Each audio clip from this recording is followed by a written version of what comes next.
Of you.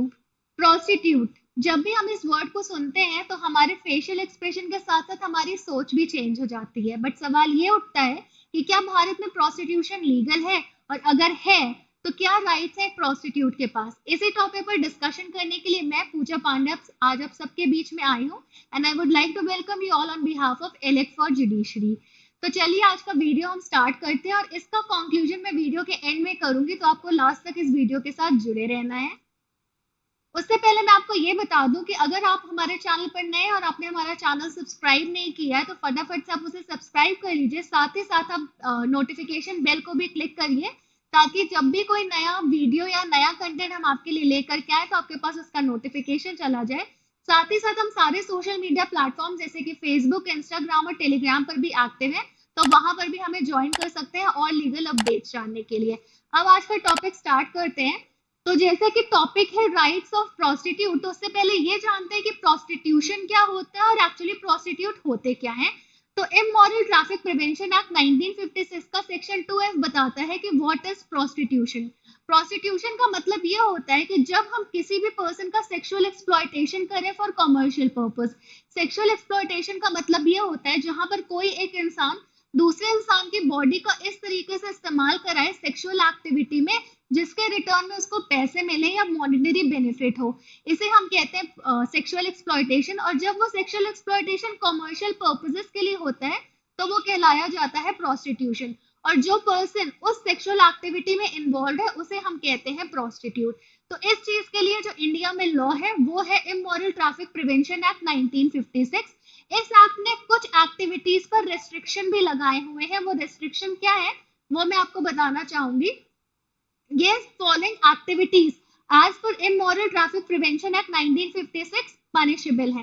Activities क्या है as per section 3, keeping and maintaining a brothel. अगर कोई इंसान अपने घर में या आंगन में ब्रोथल रख रहा है, या फिर सेक्शन 3 सब क्लॉज 2 कहता है कि कोई भी इंसान खुद नहीं रख रहा लेकिन परमिशन दे रहा है किसी और को अपने प्रेमाइसेस को ब्रोथल की तरह यूज करने के लिए, तो ये एक पनिशेबल एक्ट है इमोरल ट्रैफिक प्रिवेंशन एक्ट के तहत। और इसमें पनिशमेंट मिलती है अगर खुद मेंटेन किया जा रहा है ब्रोथल तो 1 से 3 साल की सजा और 2000 रुपए का फाइन।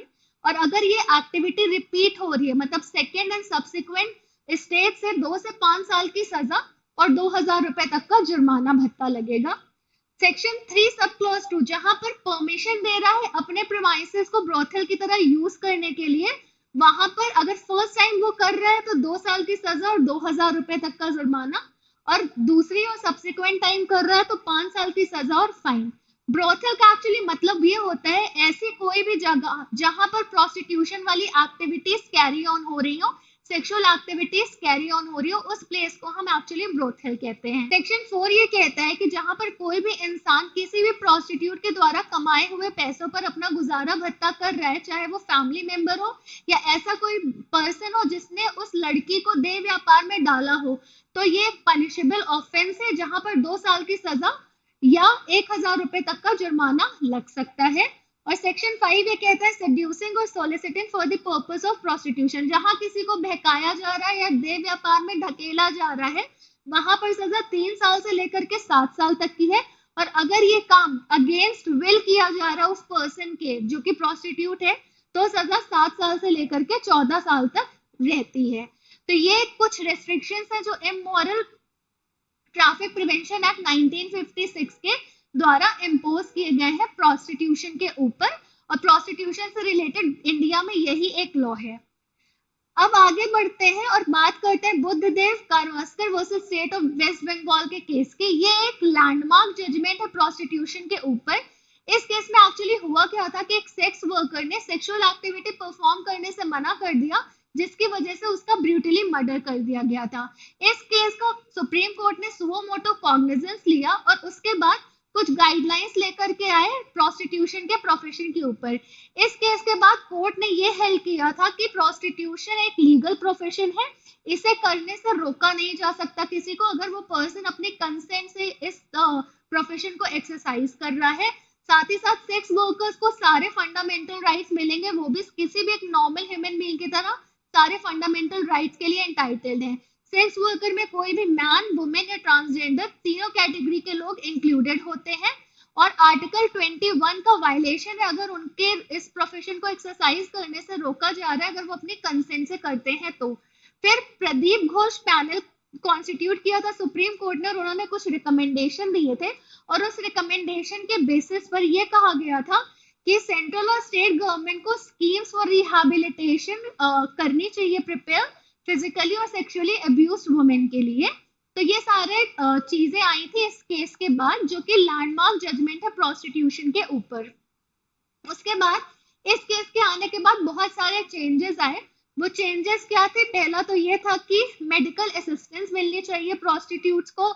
उसके बाद अगर प्रोटेक्टिव होम्स में या शेल्टर हाउसेस में उनको उनकी मर्जी के बिना रखा गया है तो उन्हें वहां से आजाद करना चाहिए, रिलीज करना चाहिए। कोई भी वायलेंस या अब्यूज हो रहा है उनके साथ तो उससे उन्हें फ्री करना चाहिए, उन्हें बचाना चाहिए।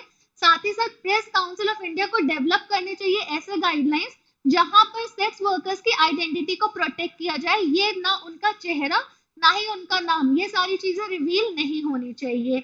उसके बाद नेशनल और स्टेट लीगल सर्विसेज के थ्रू उन्हें लीगल एड प्रोवाइड किया जाना चाहिए।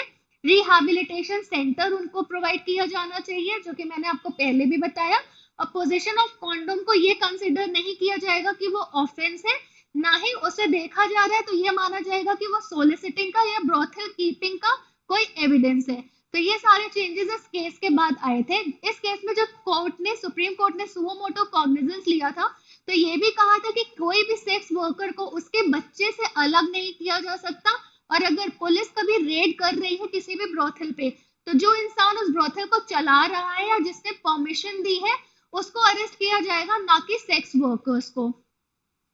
तो अगर इस पूरे डिस्कशन को हम कंक्लूड करें तो कंक्लूजन ये निकल के आता है कि प्रोस्टिट्यूशन एक लीगल प्रोफेशन है जो कि इंडिया में पेनलाइज कहीं भी नहीं है, ना ही इससे रिलेटेड कोई भी ऐसा एक्ट है जो कि ये कहता है कि प्रोस्टिट्यूशन इलीगल है। ये पहले भी लीगल था और एक ट्रेडिशनल प्रोफेशन था और अभी भी कोर्ट के द्वारा ये कहा जा चुका है कि ये एक लीगल प्रोफेशन है। But immoral prevention traffic act ये कहता है कि कुछ ऐसी हरकतें हैं जो कि रिस्ट्रिक्टेड है, जिसके बारे में मैंने आपको बताया। साथ ही साथ ये एक वर्क है, इसे राइट टू वर्क की तरह रिकॉग्नाइज किया गया है, बट ये चीज पब्लिक प्लेस पर नहीं होनी चाहिए। ये पब्लिक प्लेस पर अगर हो रहा है तो ये एक्ट गलत है। साथ ही साथ पुलिस किसी भी सेक्स वर्कर को अरेस्ट नहीं करेगी। और जो वुमेन होती हैं प्रोस्टिट्यूशन में वो दो कैटेगरीज की होती है, एक वो होती है जिन्हें की ट्रैफिकिंग करके लाया जाता है और उन्हें मजबूर किया जाता है, भेजा जाता है ये काम करने के लिए, उन्हें निकाला जाना चाहिए। और अगर आप उन्हें निकाल रहे हैं तो ये कोई गलत बात नहीं है, लेकिन वो लोग जो अपनी लाइवलीहुड अर्न करने के लिए ये काम कर रहे हैं तो ये उनका राइट टू वर्क है और इन्हें रोका नहीं जा सकता। So the conclusion is that prostitution is legal in India, but it must be performed with certain restrictions. That is all for today. ऐसे ही और अपडेट्स और वीडियोस के लिए stay tuned with Elect for Judiciary. Thank you.